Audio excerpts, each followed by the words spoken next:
నేను తొందరగా వచ్చాను కదా 100 meters వరల్డ్ రికార్డు 9.8 seconds, నాకు 16 secondsలో వస్తుంది. నేను ప్రైమ్ ఆఫ్ ఏజ్ ఉన్నప్పుడు నాకు అది 11 seconds 12 seconds తీసుకునేది. ఇప్పుడు నాకు 50 years కాబట్టి 16 seconds వస్తుంది. Welcome to my channel. Body builder కావాలా అనుకునే వారికి నేను ఇచ్చే అడ్వైస్ ఏంటంటే, టీవీలో మీరు చూస్తూ ఉంటారు, నవ్స్ అన్నీ బయటకు వచ్చింటాయి. అలా కావాలని యూత్ అనుకుంటుంటారు, కలలు తింటుంటారు. అలా కావాలంటే స్టెరాయిడ్స్ తీసుకోవాలి. రోజు మార్నింగ్ 2 hours ఈవినింగ్ 3 hours చేయాలి. కానీ స్టెరాయిడ్స్ తీసుకుంటే ఇంటర్నల్ ఆర్గన్స్ అన్నీ డ్యామేజ్ అవుతాయి, ఎప్పుడైనా చస్తారు. అలా రాదని మీరు అవన్నీ పగటికల్లే. ఎక్కువగా బాడీ ఎక్సర్సైజ్ చేసేవాళ్ళు హార్ట్ అటాక్ వచ్చి చనిపోతూ ఉంటారు. తర్వాత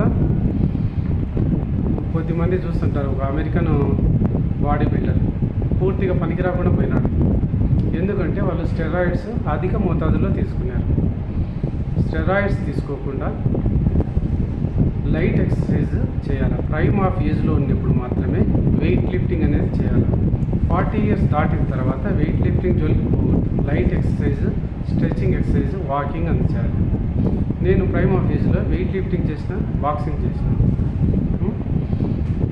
అన్నీ చేసినా కూడా మరి నాకు ఎందుకు నవ్స్ అన్నీ బయటికి రాలేదు అంటే, అవి స్టెరాయిడ్స్ తీసుకుంటేనే వచ్చేది, లేకుంటే రావు. స్టెరాయిడ్స్ తీసుకుంటే అన్ని దుష్ఫలితాలే. ఎప్పుడైనా చచ్చిపోతారు మనుషులు. హార్ట్ అటాక్ వస్తుంది, కిడ్నీలు ఫెయిల్ అవుతాయి, vital organs heart, liver, kidney 3 damage అవుతాయి.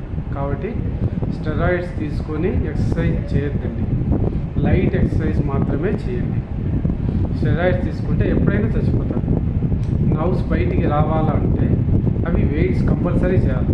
వెయిట్స్ ఎప్పుడు చేయాలంటే ప్రైమ్ ఆఫ్ ఏజ్లో 20 years ఉన్నప్పుడు మాత్రమే చేయాలి. 40 years దాటిన తర్వాత చేయకూడదు. That's all for now. Thank you for watching.